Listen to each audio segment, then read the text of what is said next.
You have no idea how many hours, days, weeks, months in aggregate I spent just chewing gum and sullenly throwing a pink rubber ball against a concrete abutment and imagining random successions of things. Persephone, weaving a great tapestry of the universe.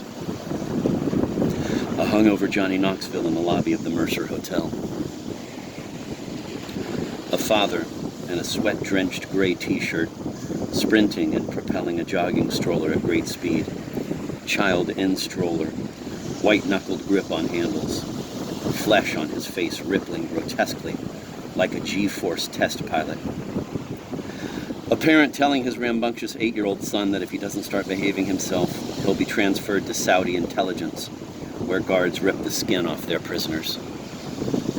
Jimmy Kimmel trying to feed a dead mouse to an owl.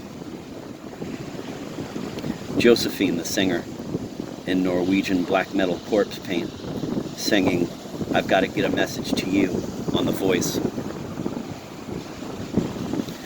Gucci Mane's lemonade blasting from a Bose sound dock on a night table next to a bed. A hawk with a kitten in its mouth flying over the Staples Center. Regurgitated yarn. A bleached blonde woman in her mid-50s struggling with a wheelchair in the trunk of her Civic. Her severely brain-damaged adult son sits in the front seat of the car, spastically wrenching his head from side to side. A small dog yelps in the back seat. "Shut up," she says flatly, squinting through cigarette smoke. She rolls her son in the wheelchair perilously close to the edge of the pier. It's impossible to tell if he's elated or terrified as he gapes at the river, ablaze with sunlight. The hollow, breaking voices of adolescent boys, flinging chunks of concrete and scrap rebar into the water, resound in the near distance.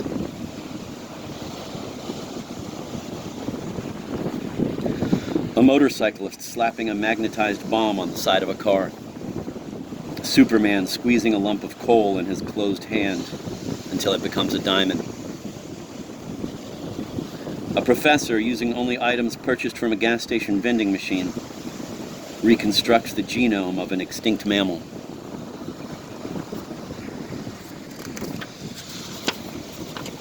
Along the periphery of a multiplex parking lot, a group of hermits, fugitive serfs, brigands, mystics, and lost children emerging from the forest. Surgical robots going wild and stalking the countryside, tearing out men's prostates. My mind disappearing, leaving behind a trail of thought bubbles, azure thought bubbles that are indistinguishable from the sky.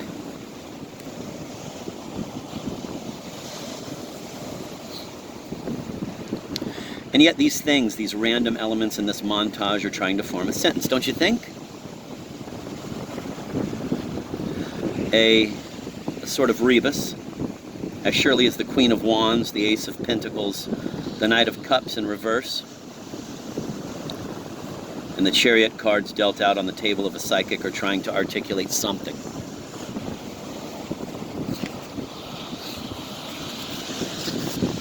It is as impossible not to see a sort of inchoate matrix of meaning forming in these little random scenarios, these little random private memes, as it is not to see a face in the cracks across a bathroom tile. There's a sort of immediate time-lapse, ramifying, interweaving of meaning that goes on. A putting out of shoots. These little ramifying filamentous tendrils of correlation. Or something like the configuration of iron filings in a magnetic field. So, just as we read the world, the encrypted world, in all its efflorescing glory, with all its bristling signification, with all its bulk metadata to analyze and interpret, Janet dealt her cards and surveyed the spread, and interpreted them. And I'm going to get into all this later in greater detail, of course, but here are some quick highlights.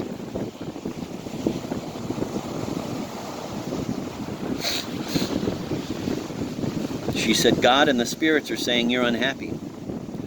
I assumed this was referring to my misery, to the modern condition of exile and deracination, of Paradise is Lost. Of being forced to curry favor with white Western intellectuals in a milieu of capitalist consumerism.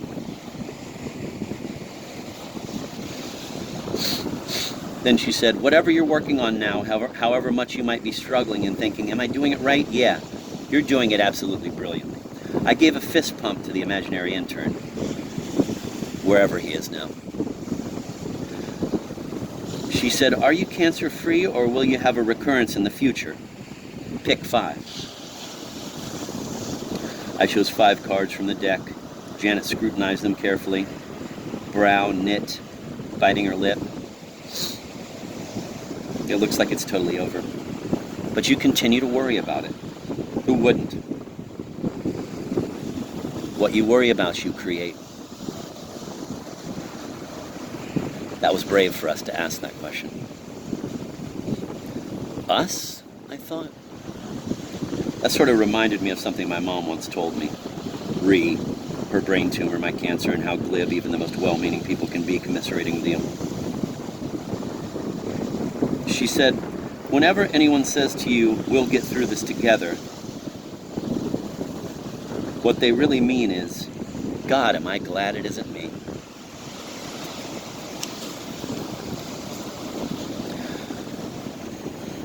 She said, what do God and the spirits want you to know about your doctor, Dr. Samadi?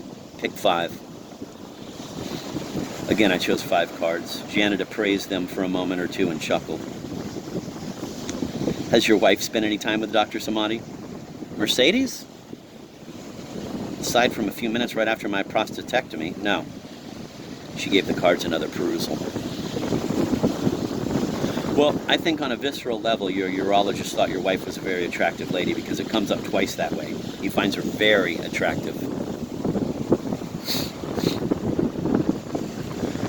I had dinner with Mercedes that night at the Cafe Elysian, one of Eugene Flynn's restaurants, and I told her about what Janet Horton had said, and she was sort of like, I wish, reminding me of a recent New York Post article proclaiming Samadi the highest paid hospital-based physician in New York City, raking in $7.6 million.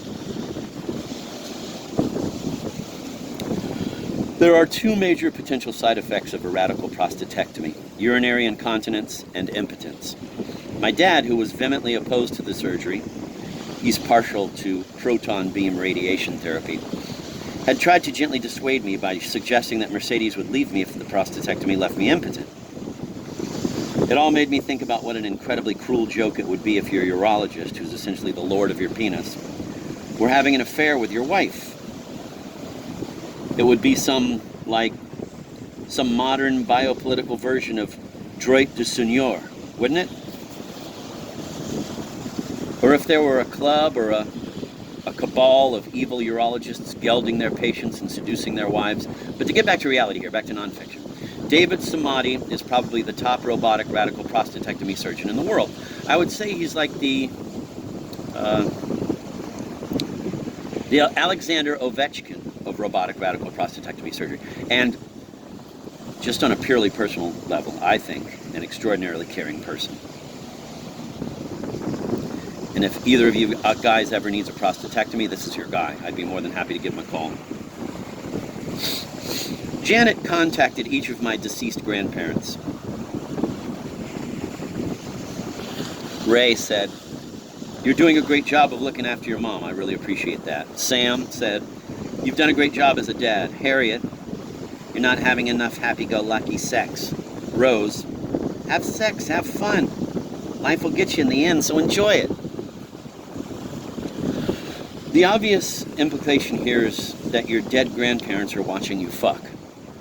Again, this is probably something the government knows and is suppressing. Several weeks after the reading, I realized that I'd neglected to ask Janet to contact my deceased sister. I asked her if it would be possible to have a conversation with the spirit of someone who'd only survived a week or so. And Janet explained to me that spirits age on the other side and that, yes, it was a perfectly feasible thing to try, and we made arrangements to do it over the phone. Couple of highlights. She said, you're my darling brother. Your sister is also my beloved. I'm still here and there are things you need to know. and I can be more released after this. Janet interjected at this point. She's a spirit in an adult state. I'd say in her mid-30s, married. She feels French to me, as opposed to Jewish or American. Maybe French in a past life. Give your father an easier time. He's not going to be around forever. Enjoy him while he's here. I really took this to heart. I do tend to be very impatient with my father. I was out to dinner with him the other night, and I was telling him about Liz's response to my tweet. Yay, Candy Crush Saga has cured me of my internet porn addiction. In which she didn't even mention the internet porn thing and just wanted to know what level of Candy Crush Saga I was on. And he just did not understand what was funny about that.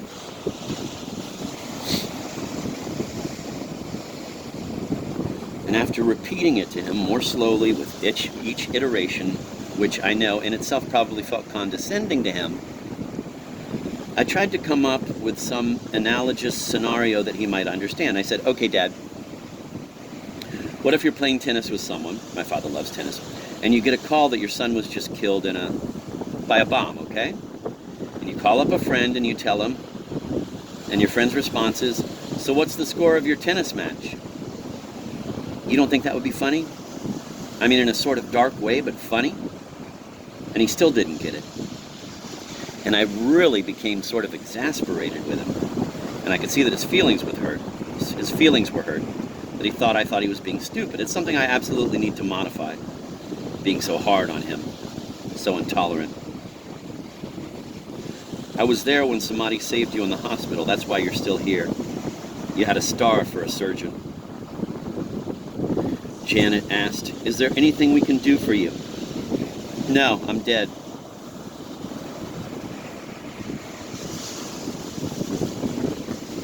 After we got off the phone, Janet texted me a photo of the Six of Cups card with the message, here's the Six of Cups, which represents happy children and a happy childhood. This card kept coming up for you and your sister who passed. She's around in connection with flowers. Pull up a chair and talk to her once in a while.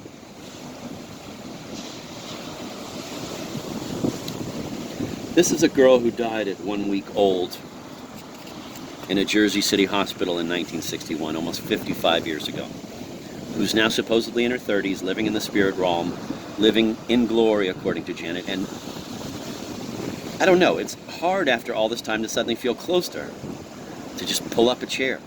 I sort of feel that her spirit is far away, perhaps as far as 30 billion light years away, and I think that the farther away a spirit is, the faster it is retreating from us, measured by the redshift of its light being broadened to larger wavelengths. But I told Janet I'd try to be more receptive to her. A few moments later, Janet texted, daisies especially. And then a few moments after that, turn on TCM, child dying in hospital bed, nurse trying to save him, 1940 movie called Vigil in the Night. Nurse isn't attending, he passes away.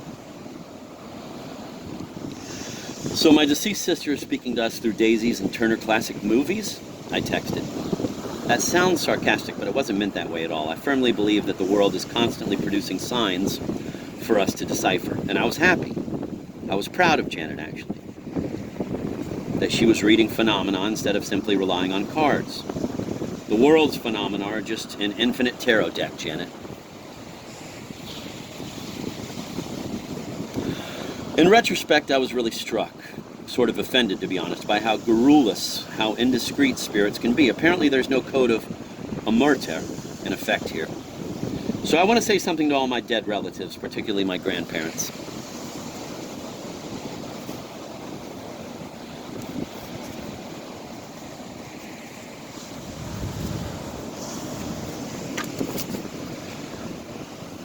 Snitches get stitches. Keep your motherfucking mouth shut. To Ray, Sam, Harriet, Rose, just because some psychic or medium contacts you in the afterworld, homie, that doesn't mean you have to spill your guts and start blabbing all over the place about who's having happy-go-lucky sex and who isn't. You know what I'm saying? Seriously, represent. For some reason, I was reluctant to talk to Janet about the imaginary intern. I don't know. Maybe I thought she'd think I was weird, or that it would require too involved an explanation, or that perhaps she couldn't contact someone or something like that. I don't know. Which is funny, because here's a woman who told me unabashedly and without the slightest compunction that she'd contacted the spirit of a dead hamster, right? But it ultimately just didn't feel right to me.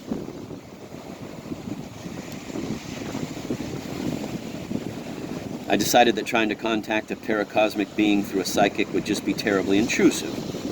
Sort of like bursting into someone's apartment with a SWAT team using C4 explosives and battering rams. So I just let it rest. Yes, sometimes the imaginary intern was like a mentor and a tutelary figure to me. But a lot of the time he was much more like a little brother.